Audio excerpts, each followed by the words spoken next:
Bom dia a todos, graças e paz. Amém. Bom, hoje a gente vai falar. A gente está saindo da Europa, né? Não sei se vocês perceberam, a gente está saindo da Europa, começando agora a vir para as Américas. E hoje a gente vai falar de um país que até recentemente estava bem comentado aí na mídia, que é Cuba. Cuba é um país que está localizado na América Central, no Mar do Caribe. Ele está ali próximo dos Estados Unidos, do México, Guatemala, Nicarágua, Porto Rico, Havana, República Dominicana, que a gente falou da última vez. É um país que basicamente 85% da população dele está na cidade. E é interessante que nesse país, apesar de tudo, os Estados Unidos está lá dentro, com Guantánamo, aquela prisão famosa que todo mundo conheceu, apesar de que parece recentemente ela foi desativada. Mas ex-Cuba para vocês. Aqui, vamos lá, desculpa. Não, tranquilo. Aqui é a Ilha Juventude. Essa ilha era muito famosa pela questão de locais para mergulho. Então ela é como se fosse um distrito para eles. Ela é muito famosa essa ilha. O interessante é que Cuba, Havana mais propriamente, a capital, está somente a 362 quilômetros de Miami. Então por isso que a gente vê essa migração gigante que tem. Os barquinhos e tudo. Então é bem próximo. E tem mais uma aqui, Key West, que é uma outra ilhazinha que você pode ir de carro, também está mais próximo ainda, então quer dizer, é bem interessante, está bem próximo aí dos Estados Unidos. Bom, vamos lá. A bandeira de Cuba ela é bem interessante, ela tem duas representações que a gente vai estar falando. Ela foi instituída em 1850, é já relativamente uma senhora antiga, né, de idade. Ela é composta por 3 linhas azuis, que representa basicamente a divisão geográfica que eles têm, e a linha branca é a pureza, ou seja, a intenção da independência popular que teve. Aquele triângulo ali que a gente pode considerar, é um equilátero na verdade, ele representa a igualdade, fraternidade e liberdade. E o vermelho, e o vermelho ele é considerado o sangue dos mártires na independência. A estrela branca simboliza a solidariedade entre os povos. Essa é a bandeira, também é de Cuba, só que era uma bandeira que ela está, posso mais um? Dentro do parlamento cubano, ou seja, ela dá uma diferenciada, já não tem todo aquele significado, mas ainda ela é praticamente a mesma coisa. O brasão foi um dos brasões que eu achei mais interessante, porque ele tem muito significado, ele é datado de 1906, tá? Então a gente pode ver aqui que ele tem folhas de louro, folhas de carvalho, que é para representar a vitória, representar a solidez do povo. Aqui tem uma chave que está entre os continentes, que a gente viu lá no mapa anterior, que é a América Central e a América do Norte, que é justamente um país que é o país-chave para esses continentes. O nascer do sol que eles falam é justamente para mostrar a magnitude do país. Ou seja, ele irradia o surgimento de uma nova vida. Aqui, igual como é na bandeira que a gente viu, também é a questão geográfica, as linhas azuis e brancas, e aqui é uma palmeira real, que é para mostrar a serenidade e a rigidez do povo. E a imagem aqui não está muito boa, pode passar no mais 2 aí, né? Legal. Isso aqui é uma ogiva, tá? Ela é uma ogiva nuclear, literalmente, que está incrustada no brasão deles, e em cima tem o gorro vermelho, que simboliza aí o socialismo. Então, é bem interessante. E o lema deles, obviamente, que quer dizer pátria ou morte, ou seja, a pátria ou a morte. Engraçado, esse mesmo gorro era usado na Revolução Francesa. Sim, por isso que a gente tem lá que é liberdade, igualdade e fraternidade. Eu lembrei do Saci Pererê. É outra Saci Pererê também, é uma opção ali. A população é basicamente negra, também é uma opção. Olha que derrotinha. Tem tudo a ver. Bom, demografia. A capital é Havana, como eu já falei ali no início, está próxima ali dos Estados Unidos. É uma área de 110 mil quilômetros quadrados aproximadamente, é bem extensa para uma ilha. A população hoje está beirando a margem de 12 milhões de habitantes. 50% é masculina, 50% alguma coisa e 49% é feminina. A taxa de natalidade é uma das mais baixas do hemisfério ocidental, 9,8 a cada 1.000 habitantes. Isso é um dado de 2006. É bem complicado, não consigo encontrar dados muito reais, e alguns dados são extremamente divergentes pela questão do país, né? Ser tudo tão restrito, tão complicado. Mas assim, basicamente as informações mais fidedignas são muito mais antigas. O país, assim como no Brasil, ele não é dividido em estados, é dividido em distritos. São 15 distritos contando com a Ilha da Juventude. E são 169 municípios. O DH é considerado elevado, assim como a República Dominicana também é elevado, 0,7. E é interessante que é um país que tem muita pobreza, mas ele é elevado, que a gente vai ver mais por frente a questão da educação, biotecnologia, enfim, bem interessante. Mais ou menos 101 habitantes por quilômetro quadrado. E aqui a gente está na história. A história, assim como toda a América, tem os europeus ali adentrando para colonizar. Cristóvão Colombo ali é o primeiro rapazinho da imagem. Ele conheceu muitos locais aqui da América. Ele foi um dos primeiros a encontrar Cuba e deu o nome de Juana, que era filha do rei espanhol na época. Mas ele ainda não achava que era realmente o que era aquilo. Não vingou esse nome. E a gente tem um segundo colonizador, que é Sebastião del Campo. Ele sim deu uma volta completa na ilha, foi um dos primeiros a verificar que os indígenas em Cuba na época eram de certa forma pacíficos, foi um dos primeiros a colonizar o continente. E aqui é o terceiro, Diogo Velázquez, 1510, ele desembarcou propriamente, fundou uma vila chamada Baracoa, e foi quando realmente Cuba se tornou uma capitania lá da Espanha. E obviamente, assim como a América de modo geral, tabaco, açúcar era o que mais se vendia na época, juntamente com os índios, que eram os indígenas, sendo dizimados obviamente, e depois chegando os escravos africanos. Foi uma média de 700 mil escravos africanos trazidos para Cuba. Foi muita coisa mesmo. E aí, já para um período mais recente aqui, a gente tem, só segura um pouquinho, Lara, Carlos Manuel Céspedes, aquele primeiro ali, ele é conhecido como o pai da pátria de Cuba, ele que declarou a independência do país em 1868. Fulgêncio Batista, que é relativamente bem conhecido, ele basicamente destruiu Cuba, então depredação no sentido de não existir uma grande evolução do país, fome, falta de emprego, e aí a gente tem muito conhecido, Fidel Castro, formado em Direito, e Che Guevara, que quase se formou em Medicina, pelo que eu vi, que fizeram realmente a revolução. Eles eram extremamente populares, porém depois eles vieram com uma proposta socialista, que a gente sabe que rumos que tomou o país até os dias de hoje. Aqui é uma foto de satélite de Cuba, eu achei bem bacana trazer, que aqui a gente consegue ver a Ilha Juventude. Ela tem essa parte, a parte de realmente de mergulho. Então ela a Cuba é a maior ilha do Caribe, é muito bonito mesmo. E é a 16ª maior ilha do mundo. Aqui a gente tem um pico que chama o Pico Real do Turquino, o pico mais elevado, 1974 metros de altitude. Então é bem legal. Apesar de estar no Trópico de Câncer, ou seja, é quente lá de 21 a 27, 30 graus, a gente tem praias belíssimas, ele chega a ser mais quente do que Hong Kong, por exemplo, que também está na mesma faixa do Trópico de Câncer. E é interessante aqui, a gente sabe que o país, por tudo que aconteceu, isso são fotos atuais, e são carros de 1950, mais ou menos. Bel Air, aqueles carros rabo de peixe, que lá são extremamente comuns. Não é da minha época. Não é da sua época? Não. E é interessante falar, eu trouxe aqui a praia, apesar de ser uma coisa muito bela, mas pela localização ali que ele está no Golfo e tudo mais, setembro e outubro é o período que mais tem ciclone na ilha. Então é bem interessante, tem uma beleza, é sensacional o país, mas... Só contemplativo. Só contemplativo muitas das vezes. E aqui é uma imagem bem interessante, que é sol praticamente o ano inteiro, de ponta a ponta, desde lá de Havana até Santiago de Cuba, já está mais próximo aqui da América do Sul, né? Mas é sol o ano inteiro no país, é bem legal isso mesmo. Etnia eu achei super interessante, que a língua oficial é espanhol.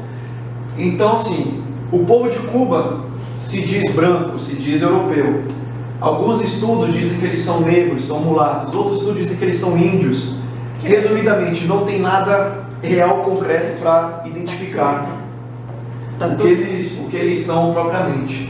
Só que tem alguns estudos que dizem, principalmente estudos genéticos, aqui eu passo mais um lado,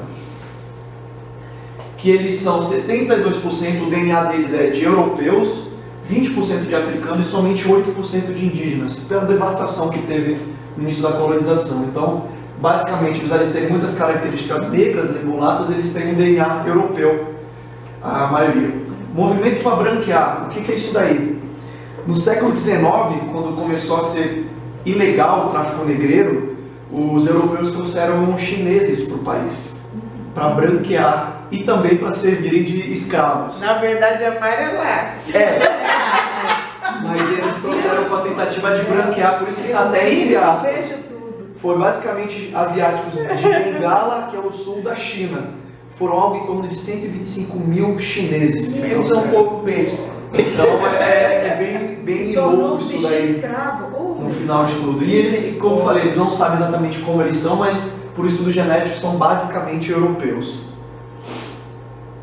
Política é bem legal também, uma república socialista, partido único, não há eleições para votos diretos. Teve um tempo atrás algumas eleições para alguns cargos, só que parece que foi só mesmo para questão para inglês ver. Ali é a sede o americano veio sede do Partido Comunista de Havana, e o modelo que eles usam, obviamente, é o marxismo e o leninismo, né? Esse daqui é o Raul Castro, irmão do Fidel Castro, que hoje basicamente ele é do conselho do país, não está efetivamente no comando. Mas enfim, então recentemente a gente sabe que os Estados Unidos já voltou, tirou um pouco do embargo, está voltando até uma conversa. Então aparentemente vai ser um pouco melhor para o país. Eu trouxe isso aqui que eu achei muito interessante, biotecnologia.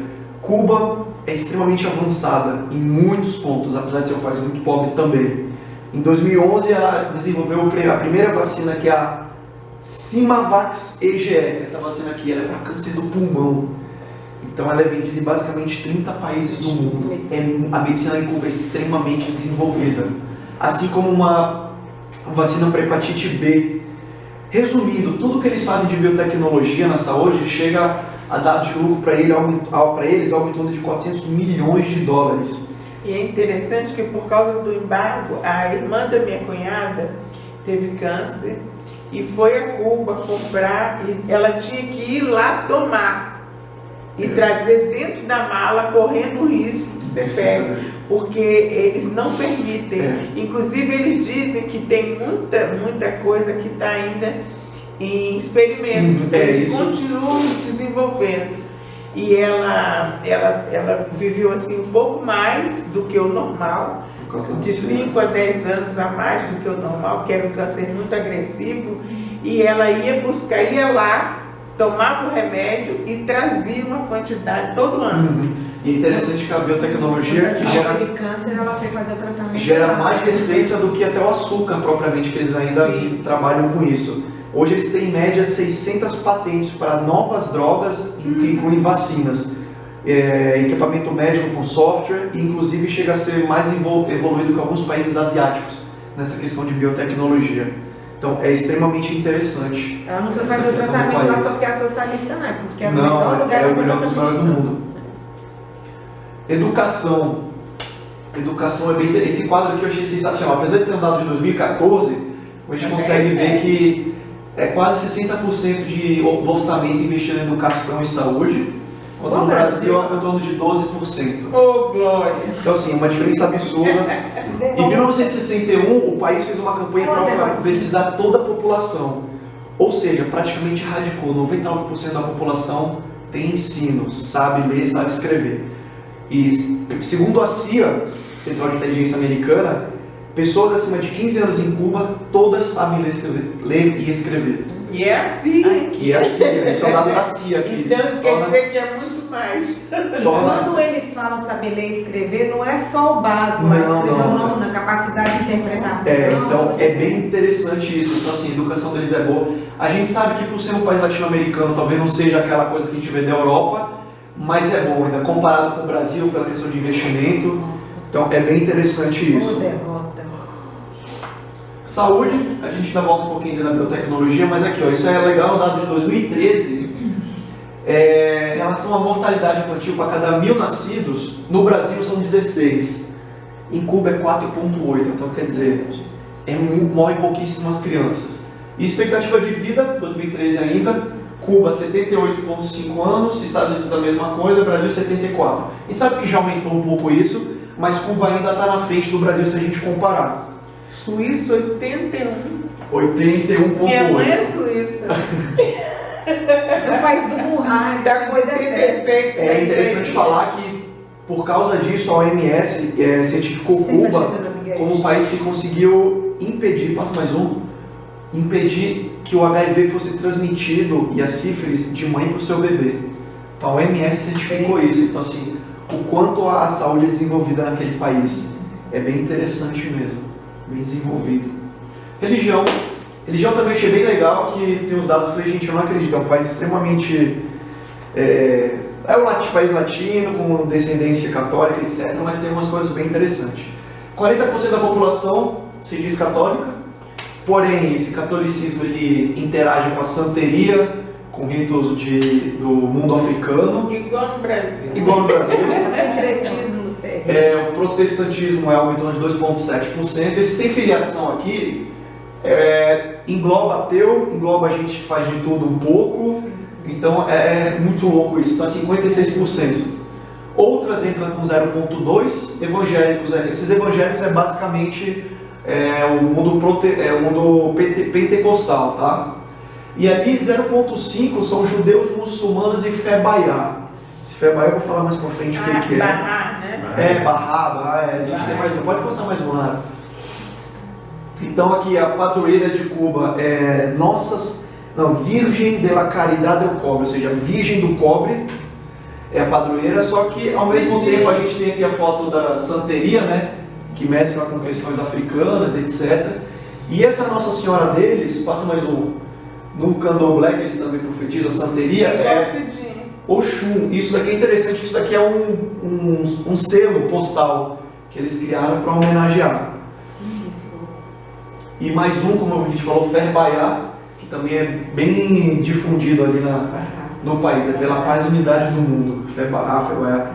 É interessante que o espiritismo se expandiu muito no país, que entra ali naquele outro 0,2, desde 1980. Bahá é uma religião oriental, tem crescido muito na Índia. Isso. E tem se espalhado pelo Brasil. Uma vez me chamaram para uma reunião de senhoras, e a finalidade, que eu não sabia, era falar sobre essa religião. E tinha assim mulheres top mesmo. Eu não sei se tem sido isso, não. O pentecostalismo tem crescido muito no país. Hoje a Assembleia de Deus, que está lá muito fortemente, ela já reivindica basicamente a adesão de 100 mil fiéis no país. Então é bem interessante. E agora a gente entra no Evangelho propriamente. Gente, parei, Nara. Essa notícia aqui ela é recente, ela é de 2015, tá? Só que tudo que eu procurava, todo mundo caía nisso daqui. Então o que eu identifiquei? Isso aqui é um trecho da notícia. Muitos cristãos não tinham acesso à palavra de Deus, porque Bíblias não eram vendidas em livrarias cubanas há mais de 50 anos. Ou seja, por causa do marxismo, socialismo, era tudo proibido. Isso porque a entrada e distribuição de Bíblias era controlada pela lei do Estado.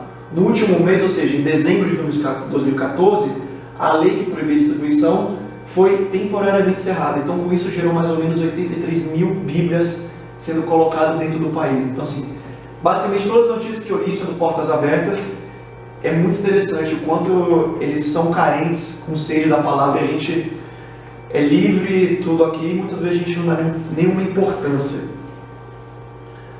Pode passar mais um. Cuba é um país com a igreja perseguida, sim. Apesar dela não estar ali naquela janela 1040, né? 1040, ela é perseguida, muito perseguida, motivada pela questão política, é claro. Isso daqui é uma notícia recente agora, também de 2015. Um pastor, que ele é jurista, inclusive. Isso aqui é um culto que tem lá, então é um local extremamente pobre, com muitas deficiências.